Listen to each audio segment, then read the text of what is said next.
The son to the victim, sorry. My name is Dr. Haruna Dariye. I'm the son to the victim that was kidnapped and killed. Okay, tell us how you feel. You know, your dad was kidnapped 1 year, before he was, the suspect were eventually arrested. Just tell us how you feel. Yeah, I feel very bad, and it's not something that at least we receive or the family receive with joy. It's a very, very sad moment. And moreover, all of these people that did this act, they are all from our village. And these are people that we know them very well. And for this kind of a thing to happen, it's a very, very sad thing. We're not happy at all. And police have proved to us that they have done their work in a way that nobody can doubt them anymore. Yes. What advice do you give other people? Like the suspect said, we have to be very careful with anybody that will come across. The people that cheat is the people that knows you. So we have to be very, very careful and be vigilant to know who is the right person you're relating with. And nobody believes that this kind of people will do this thing to us, because see our house, see their house. We know ourselves all. So imagine this kind of a thing to happen to somebody that you know very well, the man of that his age. Our father deserved a very befitting burial. For him to be murdered in the bush that we don't even know where his body is, it's so sad. Sir, we're not happy. Sir, how was he kidnapped? Can you throw more light on how he was kidnapped in the village? This is the second time he was being kidnapped. He was kidnapped in the village. The first time they took him, he spent almost like 2 months or so. He came back, and this one again, and that was what happened. Was he living a ransom? Yes, we paid the sound of 10 million. Was he living alone in the village? No. You know, these kind of people that grew up in the village, they don't like to stay in the city. So he's staying with the family. And one of our mother in the village, when they drove him, when they picked him inside the room, he sat down on the ground, and then they coughed the gun to shoot him. He now said no. He better died in the bush for him to be killed in the mix of children and women. That was what happened. And our dad stood up and followed them. Yes, that was what happened. Thank you so much. Thank you very much. Horop in Mushere, Bokos local government. Thank you very much.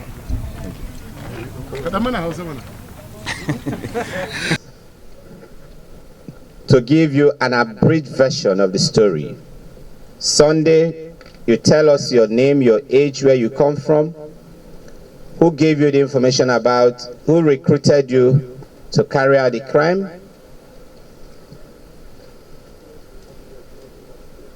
how did you people carry out the crime, how many days Baba stayed with you, and how much was given as ransom. I am Sunday Ibrahim from Plateau State, Bokos local government.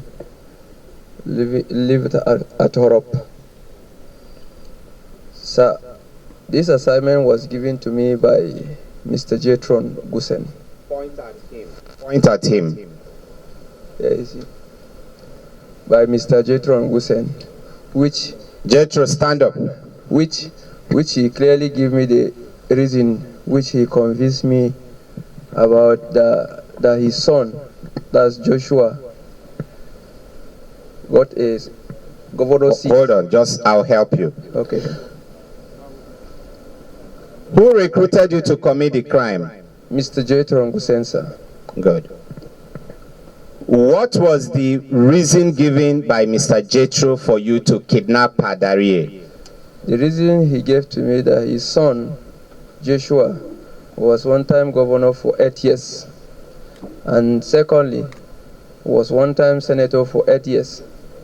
Then thirdly, he wants us, which he look around the community, the youth are unemployed. So we should kidnap him so that we got a ransom. How many of you participated in the kidnap? Sir, we are 8 here, but some Fulani men which I don't know them, they are not here.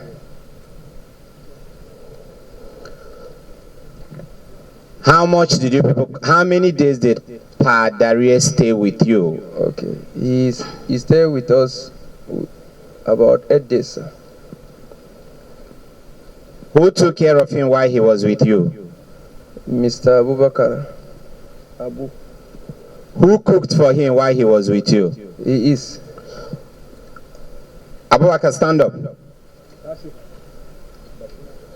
Is he the one that cooked for him? Ni ne na dafa abinci. Which food did you give Papa? Shinkafa ne da wake. Okay, sit down. How much did you people collect? We collected the money. When we collected the money, we took him to Baba Jetron. He confirmed the money, which he told us that is 10 million naira. Thank you. Give the phone to Andrew. Mangut.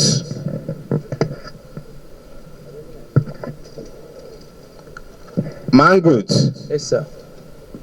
Who killed Dariye after the ransom was collected? I was the one, sir. What kind of weapon did you use in killing him? Is this type of weapon, sir? Who provided the weapon? It's by Jetron Kusen. Why did you kill him? Because when he come and tell me to shoot him, let's go, so that we should go. Then I tell him, why will we kill him? Then he was talking like that. Then that was the first time I held on. Really, I said I will try to shoot. Okay, thank you. Give me the microphone. Collect the microphone. Pa Jetro, stand up. Mr. Jetro, rather. Mr. Jetron, do you have anything to tell the world? Do you have anything to tell the Nigerian police force, the Dariye family, or the Nigerians generally? Oh, thank you so much, the officers and men of the Nigeria Police Force.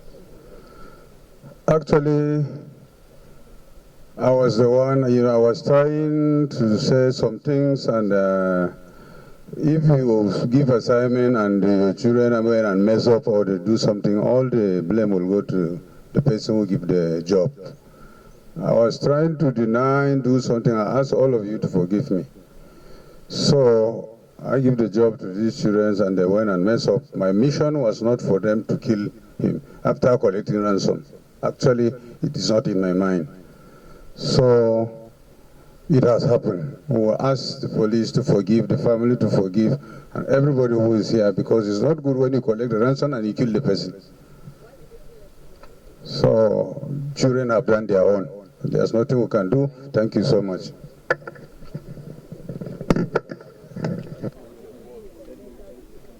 Gentlemen of the press, you've heard him. Again, I want to make this very strong point. We must rise up to condemn crimes of all sorts. Jethro mustered an apology for the death, but Jethro sees nothing wrong in collecting ransom.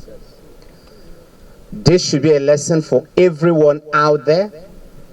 When you encourage your child, your husband, your cousins to commit economic crimes because you feel no blood is being shed, you are actually sowing a seed that might just come back to you like a whirlwind. Today, we see traditional rulers giving titles to persons with wealth that they cannot explain. We see churches and religious leaders and mosques celebrating young men and women with questionable wealth. We see all kinds of people being celebrated. We must return back to our roots. We must do the right thing. We must set the stage right and set the right example for our children and the younger generation. Again, the second lesson here is the fact that all crimes are local. Hardly will any person come to your community to carry out a kidnap successfully without an insider.